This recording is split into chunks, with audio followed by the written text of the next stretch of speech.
Mesdames et messieurs, bonjour, bienvenue pour cette nouvelle édition de Midi au Caire où on va passer en revue les dernières nouvelles locales et on commence avec le président de la République qui a reçu un appel téléphonique de la part du Premier ministre israélien Yair Lapid. Au cours de l'appel, le Premier ministre israélien a exprimé sa profonde appréciation pour le rôle de médiation réussi joué par l'Égypte au cours des derniers jours sous la direction du président Abdel Fattah el-Sisi pour parvenir à un cessez-le-feu rapide, stabiliser et rétablir le calme dans la bande de Gaza, ce qui consolide le rôle de l'Égypte en tant que pilier de stabilité au Moyen-Orient. Pour sa part, le président a indiqué que l'Égypte a déployé ses efforts inlassables pour contenir la situation sur le terrain afin d'empêcher l'expansion de la confrontation et l'augmentation des actions militaires.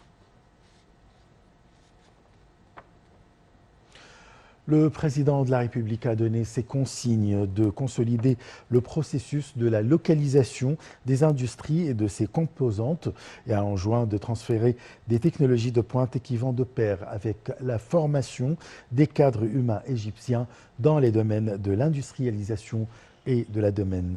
Le président a également ordonné de former des cadres humains pour trouver des opportunités du travail. Le président Abdel Fattah el-Sisi a donné des consignes de consolider le processus de la localisation des industries et de ses composantes et a enjoint de transférer des technologies de pointe qui vont de pair avec la formation des cadres humains égyptiens dans les domaines de l'industrialisation et la maintenance. Le chef de l'État a tenu ses propos lors d'une réunion tenue avec le directeur de l'autorité des projets du service national des forces armées, le général d'état-major Walid Aboul-Magd, en présence de responsables concernés du groupe Al-Souidi Electric.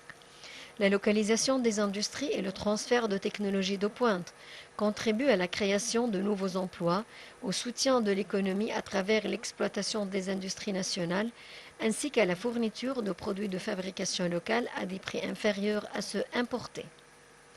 Le chef de l'État a demandé de découvrir d'autres domaines pour y enraciner des industries, en particulier les projets relatifs aux infrastructures, vu l'ampleur et la propagation de ces projets à travers le pays. Le président Abdel Fattah el-Sisi a ordonné de former les cadres humains pour trouver des opportunités du travail. Le président el-Sisi a enjoint de compter sur les produits locaux et de réduire les importations.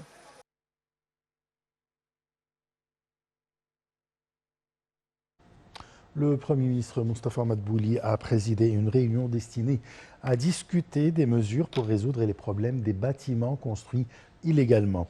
Moustapha Madbouli a également tenu une réunion pour faire le suivi du plan de développement de l'île Al-Warraq en présence du ministre des Waqf et du ministre du Logement, des Services publics et des Communications urbaines, Asim Al-Ghazzar. Le Premier ministre Dr Moustapha Madbouli a présidé une réunion destinée à discuter des mesures pour résoudre les problèmes des bâtiments construits illégalement. Une entente a été conclue sur tous les points de désaccord dans les projets de loi modifiant certaines dispositions de la loi sur un règlement à propos des constructions illégales. Le Premier ministre a affirmé qu'au cours de la dernière période, un certain nombre de réunions ont été tenues pour discuter le règlement des problèmes de construction illégale. Il a ajouté que le gouvernement travaille actuellement sur un projet d'amendement de la loi. Dr Madbouli a affirmé que le gouvernement tient à appeler le représentant du Parlement pour assister à ces discussions destinées à résoudre les problèmes des constructions illégales dans le but de s'entendre sur les articles d'amendement de la loi.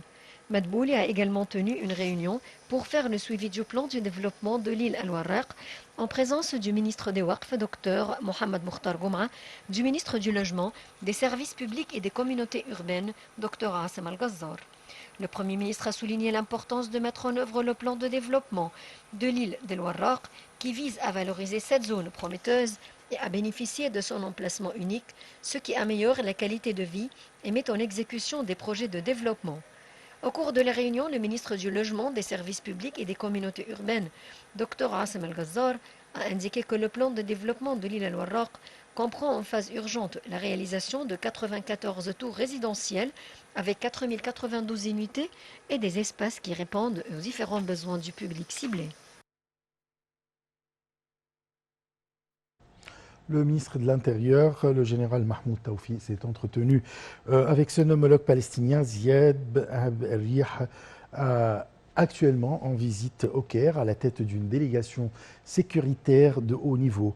L'entretien a porté sur un certain nombre de questions de sécurité d'intérêt commun et sur les moyens de développer les relations de partenariat de sécurité entre les deux parties.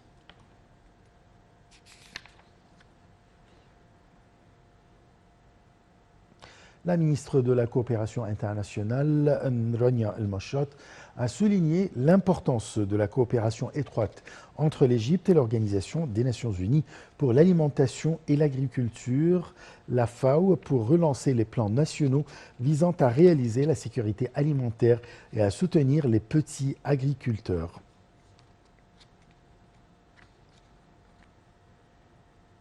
Les ministres de la coopération internationale, Rania El-Machot, et de l'approvisionnement et du commerce intérieur, Ali Al-Moussalhi, ont examiné avec la mission du groupe de la Banque mondiale les mesures d'activation d'un accord de financement destiné au développement d'une valeur de 500 millions de dollars qui avait été approuvé en juin dernier. Cet accord a pour objectif de renforcer les efforts déployés par l'Égypte pour réaliser la sécurité alimentaire et renforcer la résilience de l'économie égyptienne face aux répercussions de la guerre en Europe.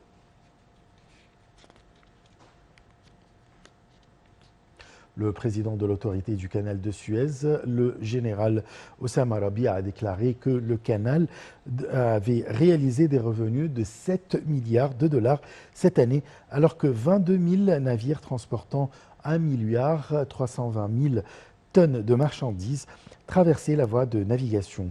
Rabia a noté que les revenus de cette année sont passés de 10 à 25% par rapport à 2021, décrivant les nouveaux chiffres comme sans précédent dans l'histoire du canal.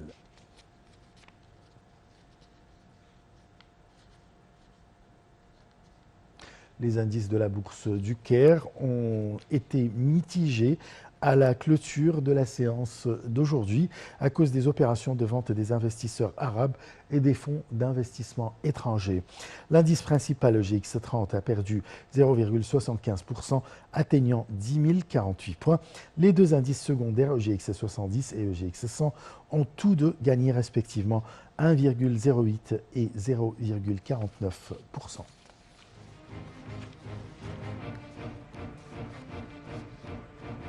Fin de cette édition. Merci de l'avoir suivi. Très bonne journée.